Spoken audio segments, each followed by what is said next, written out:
Kita ketahui bahwa Presiden Jokowi juga sudah berbicara terkait dengan kasus Vina dan juga Eki yang kembali viral. Kalau Presiden sudah mengadres suatu isu di Indonesia, itu artinya sudah sangat krusial bahwa ada tim intelijen dari Pak Presiden yang aku yakin ada banyak sekali. Mereka sudah memprediksi bahwa sepertinya kasus Vina dan Eki ini bisa ngeblunder, bisa kemana-mana, dan malah bisa ngebuat kacau sebuah institusi, apalagi kepolisian, kejaksaan, dan juga pengadilan, karena kan tahapannya sudah ingkrah ya kepada 8 terpidana dan 1 yang sudah bebas. Nah, apakah ada yang menduga apakah ini salah satu indikasi Pak Jokowi ngerasa bahwa Peggy Setiawan ini sepertinya tidak terlibat dalam peristiwa ini? Ada yang mengarah ke sana juga, teman-teman, karena aku lihat ya dari komentar netizen itu tidak sedikit yang percaya bahwa Peggy Setiawan ini adalah korban salah tangkap. Tapi juga ada sebagian yang percaya bahwa Polda Jawa Barat tidak melakukan salah tangkap kepada Peggy Setiawan. Pak Jokowi mengatakan harus terbuka dan transparan, tidak perlu ditutupi kalau ada. Kalau ada ini mungkin dugaannya ada obstruction of justice yang mungkin aja dilakukan oleh oknum, atau kesalahan-kesalahan yang justru dilakukan oleh oknum juga mengarah ke sana. Artinya apa? Aku menilai di sini bahwa Pak Jokowi indikasinya bahwa kalau memang ada kesalahan tangkap atau kesalahan prosedural, ya jangan sampai nih Polda Jawa Barat sudah jatuh ketimpa tangga pula gitu. Ya jatuhnya adalah karena sudah kasus ini lama sekali, ada yang belum terbongkar, terutama terkait dengan DPO. Jangan sampai ternyata ada salah tangkap mengarah malah ngebuat netizen itu semakin skeptis dengan kepolisian Indonesia. Tetapi ada keterangan juga dari Kadif Humas Polri, Irjen Syandi Nugroho, yang mengatakan bahwa kalau kita cermati lagi apa yang disampaikan dari Dirkrim Polda Jawa Barat, Kombes Pol Surawan, yang mengatakan bahwa kasus ini sebenarnya memang ada 2 DPO yang dalam tanda kutip dihapuskan, tetapi di bagian akhir juga disampaikan kalau memang ada temuan yang sudah linear satu sama lainnya, ada indikasi ada 2 DPO atau bahkan lebih dari situ. Kalau memang ada alat bukti yang mengarah ke sana, tidak menutup kemungkinan pelaku dari kasus Vina dan juga Eki tidak cuma 9 orang, yang sekarang dalam proses adalah Peggy Setiawan yang terakhir, ini bisa ada nanti untuk para pelaku lainnya. Alasan dari 3 menjadi 1 DPO karena alat bukti yang mengarah ke 2 orang lain ini belum mencukupi. Bahkan keterangan saksi bilang itu adalah fiktif. Dikatakan dari Irjen Syandi Nugroho ini, dari ke-7 terpidana, itu tidak semuanya yang tidak kooperatif. Ada kok beberapa saksi yang sangat kooperatif, bahkan ditambah dengan pengembangan saksi-saksi lainnya yang menurut aku juga mereka sudah punya strategi khusus dari Polda Jawa Barat. Ini linear dengan keterangan dari Ketua Harian Kompolnas, Irjen Pol Purnawirawan Benny Mamoto, bahwa kita juga harus sabar gitu ya menunggu proses ini. Karena kalau Polda Jawa Barat banyak memberikan klarifikasi, pertanyaan-pertanyaan dari masyarakat, kenapa kok Peggy ditangkap, alat buktinya apa saja, dan barang bukti serta hal-hal yang merujuk ke alat bukti tersebut apa saja yang ngebuat Polda Jawa Barat yakin bahwa Peggy adalah bersalah. Ini tidak baik untuk penyidikan. Ini adalah strategi penyidik, jadi ya jangan dibuka. Nanti kalau dibuka ya akan kebaca sama mereka yang sedang ditargetkan.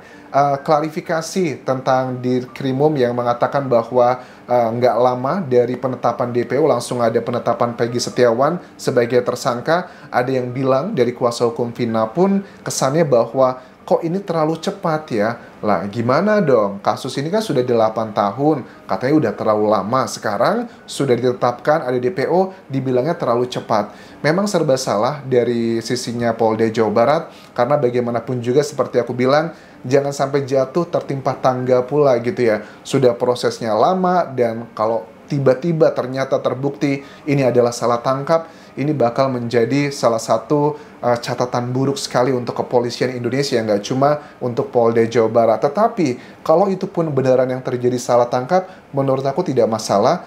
Punya jiwa besar juga mengakui kesalahan, pasti bakal masyarakat akan mengerti. Tetapi kalau kita cermati rilisnya sekali lagi menurut Pak Benny Mamoto ya, ini masih dibuka peluang kok pembuktian nanti kalau memang ada lebih dari 2 DPO atau bahkan 3, 4, itu masih bisa sekali teman-teman. Pembuktian yang dilakukan oleh Polda Jawa Barat saat ini adalah prosesnya sedang dikebut ya. Ini kan kita ketahui bahwa menurut Ketua Harian Kompolnas ini, lembaga ini sedang sudah mendapatkan surat undangan untuk datang menyaksikan rekonstruksi yang rencananya akan digelar itu pada minggu depan, teman-teman.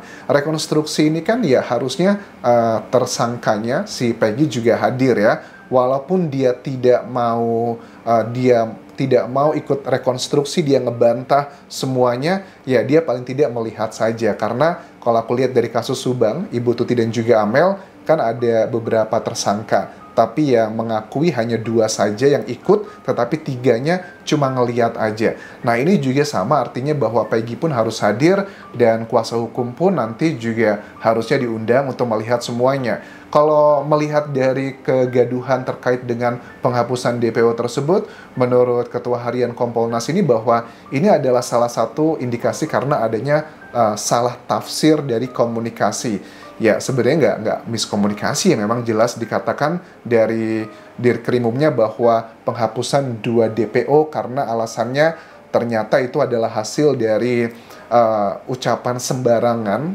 dengan dugaan adalah karena mungkin ketakutan motifnya, atau melindungi, atau karena alasan yang lain lagi. Tetapi ya sekali lagi itu adalah bagian yang menurut aku sudah diucapkan, dan penghapusan tersebut adalah nyata adanya.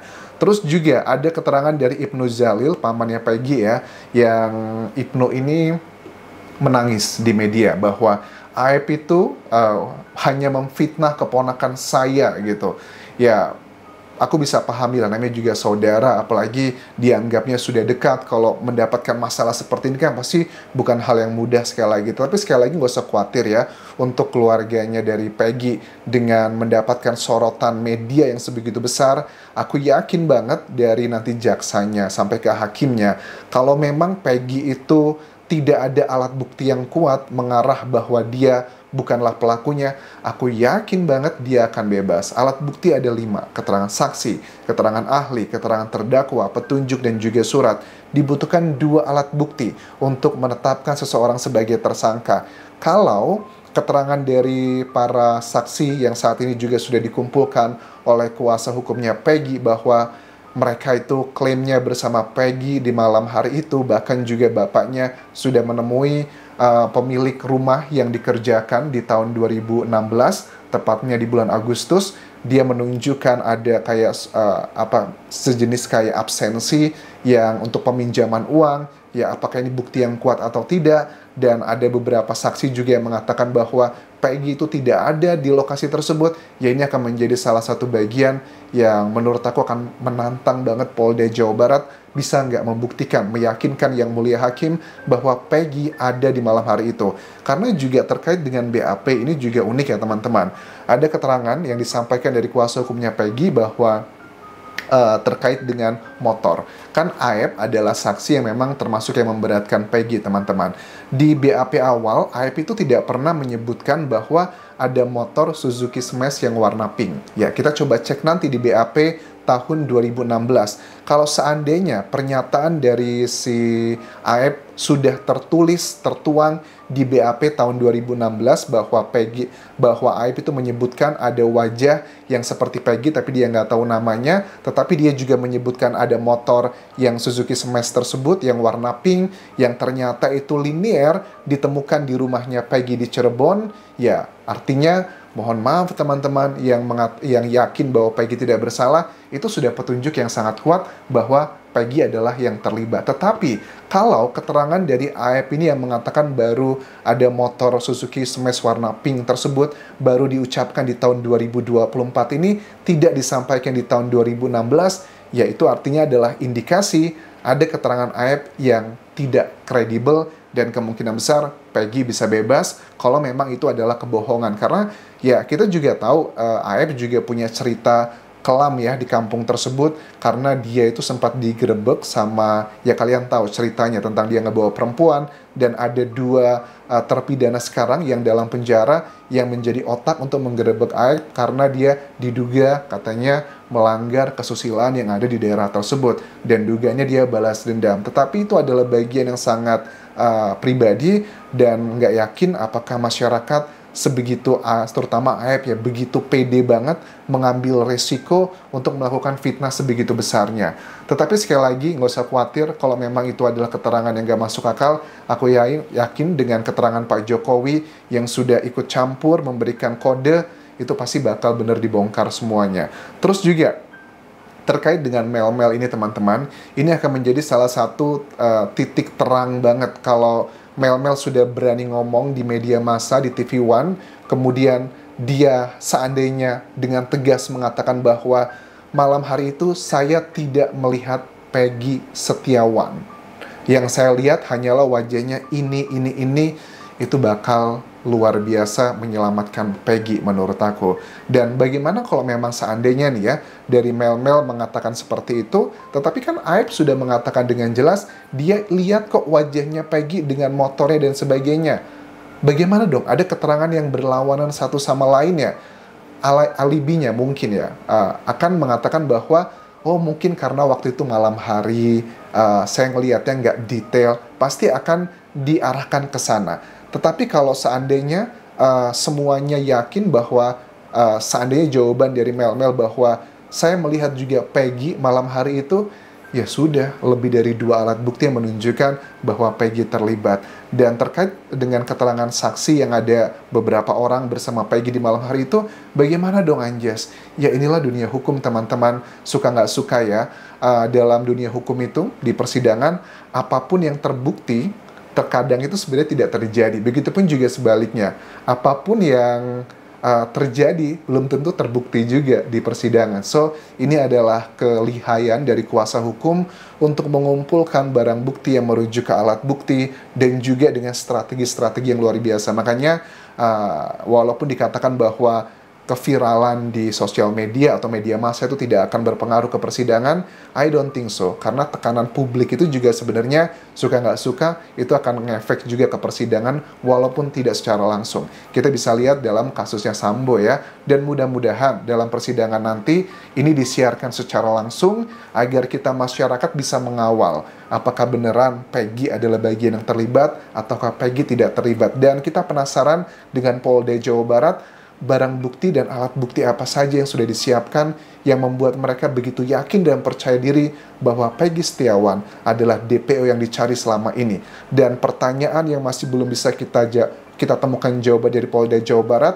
pada saat kita tahu kuasa hukumnya Peggy mengatakan, kalau memang sudah sebegitu yakinnya Peggy adalah yang terlibat, ada motor yang ditemukan juga di sana, kenapa tidak sejak tahun 2016 Peggy itu dikejar, boro-boro dikejar, dikasih surat panggilan aja tidak, cuma digeledah rumahnya, habis itu selesai. Apakah benar klaim seperti itu? Adakah cerita di balik ini semua? Apakah mungkin ada obstruction of justice yang dilakukan mungkin oleh oknum atau bahkan orang sipil juga bisa ke arah situ, ataukah ada sosok yang lebih besar dari peristiwa ini yang sedang dilindungi, ini yang sedang menjadi teka-teki dan juga pertanyaan masyarakat. Makanya nggak heran Pak Jokowi memberikan kode untuk dibuka secara transparan, karena kesannya adalah sekarang yang tercipta di media dan juga sosial media kayak penyidik itu semena-mena kepada orang kecil. Narasi yang dibangun adalah orang nggak punya, kuli, bahkan saksinya aja untuk ke Bandung tidak punya biaya. Itu adalah